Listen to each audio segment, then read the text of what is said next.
Aujourd'hui, on apprend comment faire une réflexion, aussi appelée symétrie. Pour pouvoir faire une réflexion ou une symétrie, il faut savoir comment tracer des droites perpendiculaires, donc un peu de vocabulaire.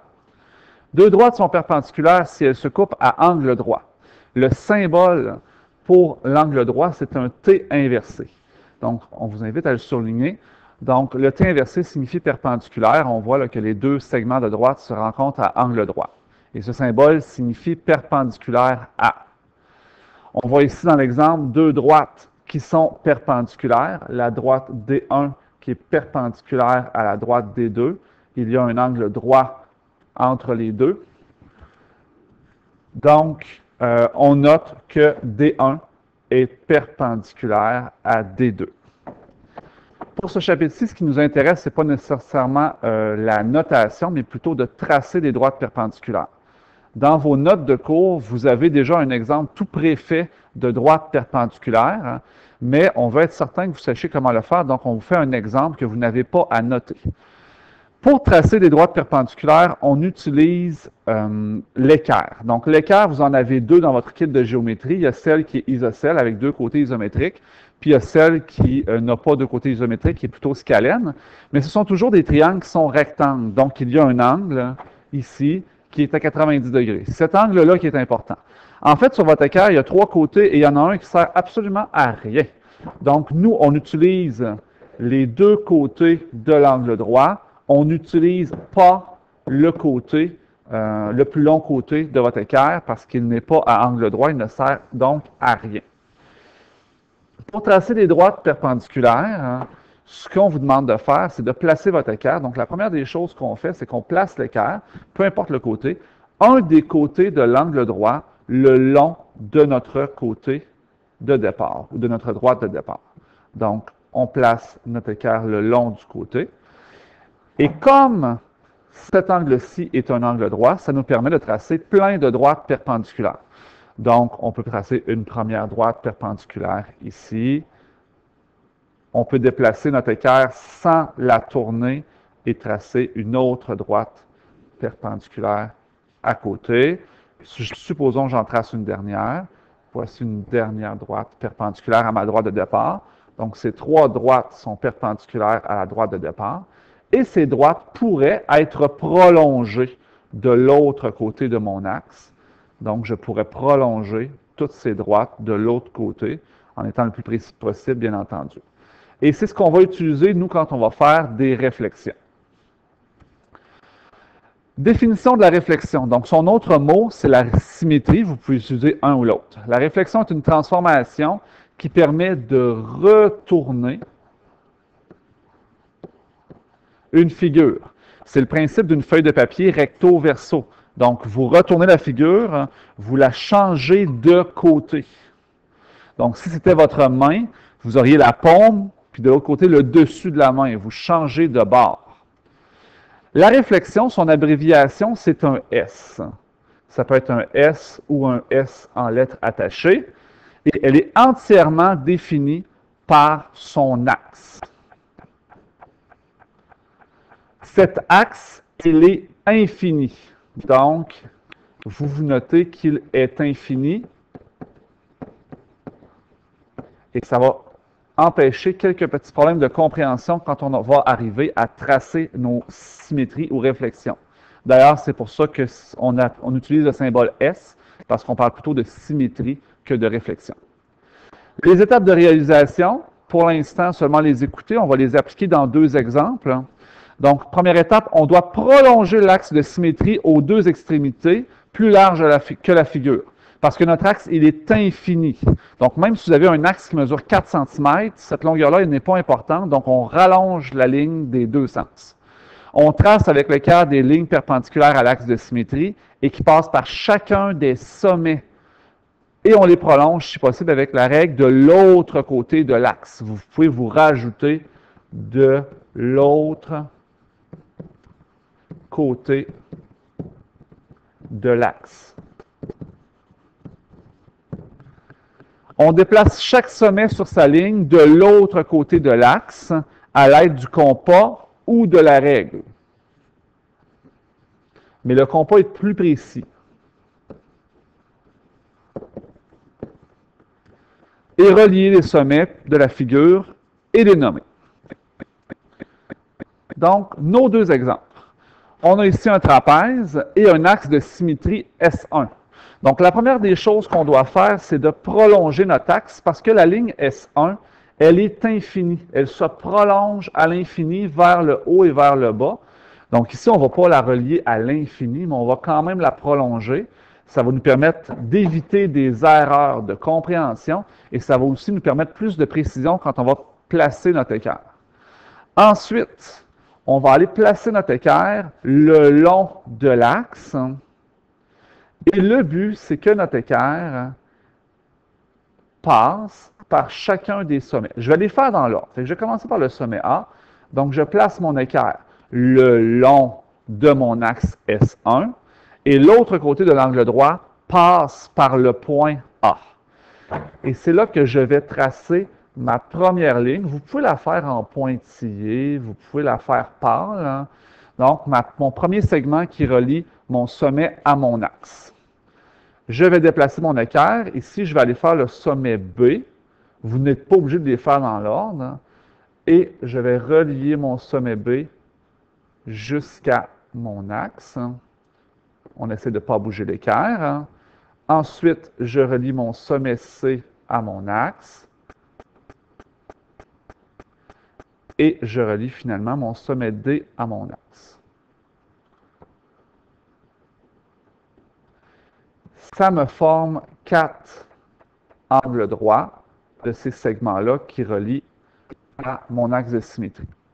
Ensuite, ma figure, quand je vais la retourner, elle se retrouve de l'autre côté de l'axe de symétrie. Donc, le prochain travail, ça va être avec votre règle, parce que c'est plus précis qu'un bout d'équerre, de prolonger chacun de vos segments perpendiculaires de l'autre côté de votre axe. On les prolonge au moins aussi long de l'autre côté qu'ils étaient du premier côté. Comme par ici, le point A était plus loin de l'axe, donc je prolonge plus loin de l'autre côté.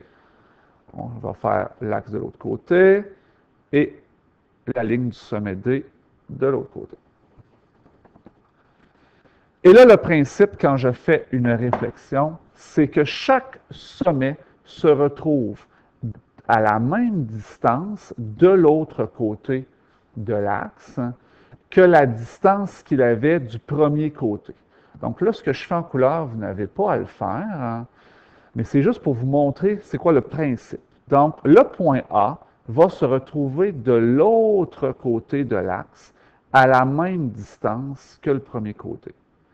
Le point B à la même distance de l'autre côté. Donc, je reporte ma mesure. Le point C va de l'autre côté et le point D va de l'autre côté. Mais là, c'est quoi mes outils pour faire ça? Bien, le meilleur outil pour faire ça, c'est le compas. Le compas, malgré ce que vous pouvez penser, là, son travail dans la vie, ce n'est pas de faire des ronds. Le compas, son travail principal, c'est de reporter des mesures. Donc, le compas, par exemple, si je prends le sommet A, j'ouvre mon compas, le pic sur mon axe, et je l'ouvre. Il faut juste que je retrouve comment fonctionne mon compas. Donc, je l'ouvre jusqu'à mon sommet A, par exemple. Ici. Si je le retourne de l'autre côté, mon crayon de l'autre côté va être à la même distance de l'autre côté. Donc, j'ai reporté ma distance de l'autre côté. Donc, la petite trace que je viens de faire ici, c'est la distance entre mon point A et mon axe, mais de l'autre côté, pour ma réflexion. Si je reviens du premier côté, je vais faire mon sommet B. Donc, je vais fermer un petit peu mon compas, je vais aller chercher mon sommet B le plus précisément possible. Et je vais le reporter de l'autre côté. Donc, mon sommet B de l'autre côté va être à la même distance. Mon sommet C,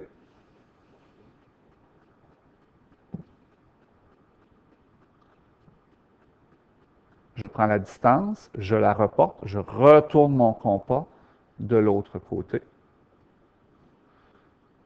Et le sommet D,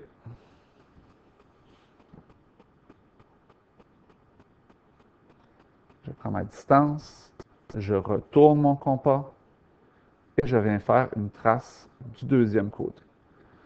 Donc, ces emplacements-là, donc ce point-ci, le point ici, le point ici, le point ici, ce sont mes sommets. Ce serait le sommet A' qui est le plus loin, le sommet B', le sommet C' et le sommet D'. Si je n'avais pas eu mon compas, je ne suis pas à l'aise à l'utiliser, ce que vous devriez être capable de faire quand même, j'aurais pu toujours prendre mes mesures avec la règle. Par exemple, le sommet B, il se situe à une distance. Là, ici, ce ne sont pas les mêmes mesures que vous avez, là, parce que ma règle n'est pas à l'échelle. Mais supposons qu'ici, moi, j'aurais 2,2 cm et mon point B' de l'autre côté, il serait à 2,2 cm de l'autre côté de l'axe. Hein. Le point A ici, ce ne sont pas vos mesures à vous. Là. Ma règle n'est pas proportionnelle à vos notes de cours. Donc, si j'ai à 7,1 cm, bien, mon point A' serait de l'autre côté à 7,1 cm. Donc, on peut s'en sortir avec une règle. Ce n'est pas l'idéal, mais on peut s'en sortir avec une règle. Et par la suite, ce qu'il me reste à faire, c'est relier mes sommets pour fermer ma figure, toujours dans l'ordre. Donc, A' à D', D' à C', C' à D', D' à A'. Bien entendu, vous faites ça avec votre règle. Vous regardez si ça a la même allure que votre figure de départ, mais retournée. Et là, selon ce que votre enseignant vous a dit, vous pouvez ou pas le colorer pour qu'on le voit bien. Si vos traces étaient relativement pâles, ce n'est pas nécessaire de faire cette étape-là. Donc, ça, c'était notre premier exemple. Et notre deuxième exemple, qui est un peu plus complexe parce que l'axe est en diagonale. Donc, ceux qui se seraient dit au premier exemple, « Ah, c'est facile, faire les droites perpendiculaires, on a juste à s'enligner à l'horizontale. » Vous avez une figure à peu près pareille comme la première figure. Quand l'axe est diagonal comme ça, un peu plus complexe. Donc, première des choses, je vous le rappelle, on prolonge l'axe S2 qui est infini. Ici, si on ne prolonge pas l'axe, on ne sera pas capable de faire notre transformation géométrique. Donc, vous prenez, là, ici, je vais m'amuser avec ma règle et essayer de trouver le bon angle. Et vous prolongez votre axe dans les deux sens. On se rappelle que cet axe-là, il est infini. Donc, on le prolonge autant que faire se peut dans les deux sens. Par la suite, on vient prendre notre équerre. Hein, et avec notre équerre, on va se placer un des côtés de l'angle droit sur notre axe. Et l'autre côté doit passer par un de nos sommets. Donc ici, on va se placer pour trouver l'endroit où mon équerre passe le long de mon axe et l'autre côté par le sommet A. Donc je l'ajuste comme ça ici. Un côté sur le long de l'axe, l'autre côté sur le sommet A. Et si je la déplace ici, là, donc je suis cet angle-là, mais je me déplace pour passer sur mon sommet A. Donc, comme tout à l'heure, je relie chacun de mes côtés, de mes sommets jusqu'à mon axe. Je vais les faire ici dans l'ordre, mais l'ordre n'a aucune importance. Donc, le sommet B jusqu'à mon axe. Le sommet C jusqu'à mon axe. Le sommet C, comme il est très, très près de l'axe, je vais vous donner un conseil. Vous pouvez aussi le prolonger de l'autre côté. Ça va vous permettre plus de précision quand vous allez prolonger votre segment de l'autre côté. Idéalement, vous prenez votre règle. Vous pourriez prendre un côté de l'équerre pour faire ça aussi. Et vous allez prolonger chacun de vos côtés, en fait de vos segments pointillés de l'autre côté de l'axe pour une distance au moins équivalente à la distance de départ.